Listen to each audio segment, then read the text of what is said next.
Hey everyone, come along and join me as I go out trekking an iconic Colorado destination on a particularly frigid day. That intersection that you saw right there, you can just barely see the Flatirons looming in the background. When I came back from this hike, there was a massive car accident that happened in that same intersection. So if you're driving out in the snow, please be careful. I'm gonna go ahead and gear up and get on out there.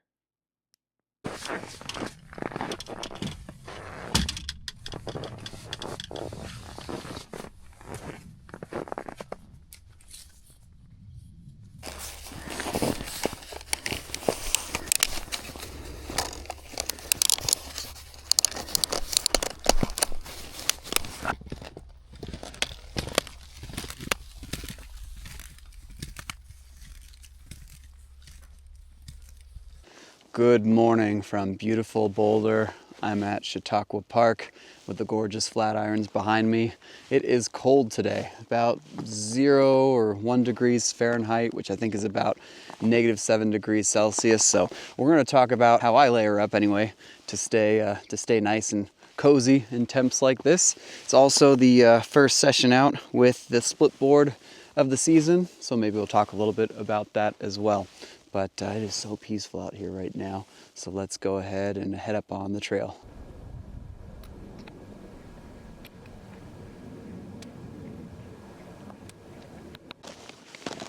So obviously you already know the importance of layering. What I like is my base layer is a synthetic material. I know a lot of people rave and love merino wool.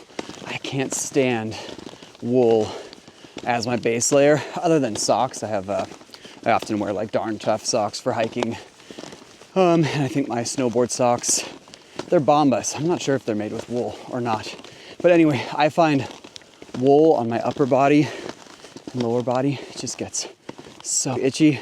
So I prefer just, synthetic blends of sorts. So I've got on, I think Lulu makes it. It's kind of like a thicker, long sleeve hoodie. And then my next layer, my mid layer, is just a fleece. So I've got Patagonia, I think it's called the Better Sweater fleece. And then I've got, as my insulating layer, I've got a down jacket by a company called Katabatic Gear. They make some really warm stuff. They're based out of a little town called Salida in Colorado. But any down jacket will be fine. And then my final layer is just my snowboard jacket. It's just a shell, and I'm actually already pretty hot, so I've got it zipped open. I've got some of my vents open. I was expecting it to feel quite a bit colder, but there you have it. If it gets to the point where I am really starting to sweat, that's the other big equation when it comes to being safe out in the cold, whether you're just doing a day hike or a day tour or even winter camping or backpacking. It is a lot about moisture management. You just do not want to get soaking wet, sweat to the point where your clothes are wet, because then when you stop, you can get really, really cold. And that can become a dangerous situation if you're in a pretty extreme environment. So I really don't want to stop and take off all this shit and delayer, but I'm strongly considering it.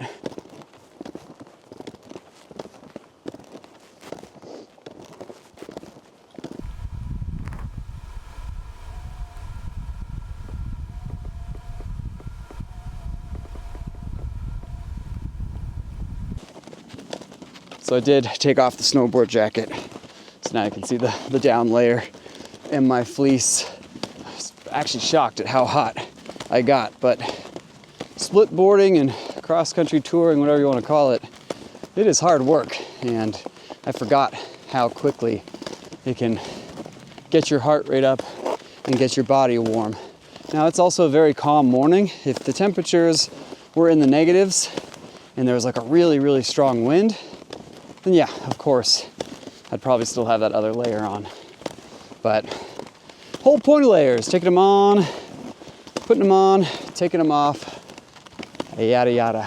Let's see, we've got a fork in the trail here. Very Robert Frost moment. Which road do I take?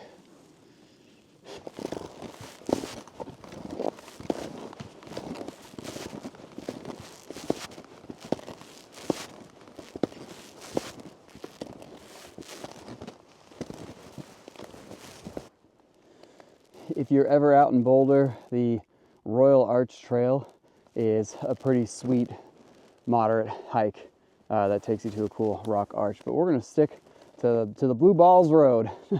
Now we'll do the Bluebell Road, and which will be pretty mellow and lovely. There's Boulder back there. I dropped a pole, damn it. Yeah.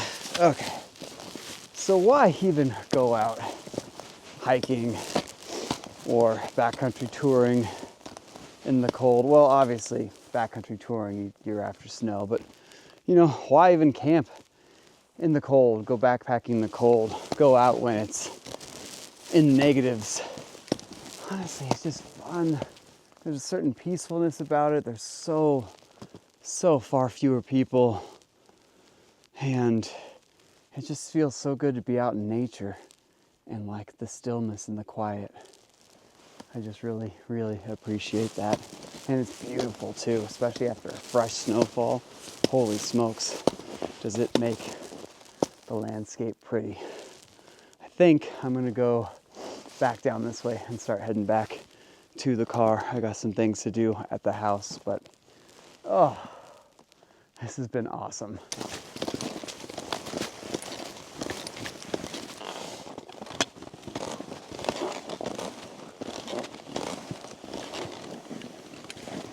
Skiing on splitboard skis is pretty tough, and I'm pretty terrible at it. But on a gentle enough slope, I can sort of maintain control, but I've already fallen on my ass once. And I do think this gets a bit steeper up ahead. And there's people, so that could be very embarrassing.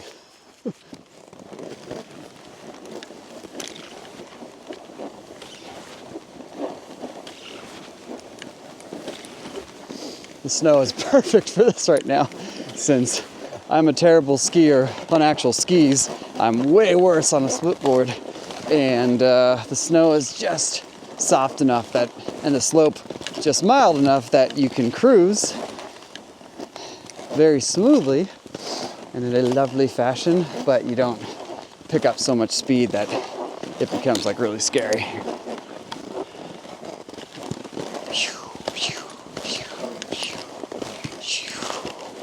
And this is why having a splitboard or skis can make winter hiking, if there's enough snow, so much more enjoyable than just booting up or even snowshoes, because you get to ride back down. How sweet is that?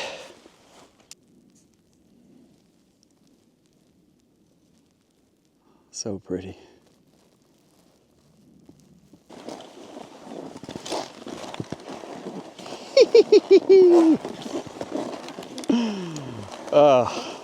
Too fun, too gorgeous. Been an absolute great day, and I think I even got some nice photos I'm pretty stoked on. So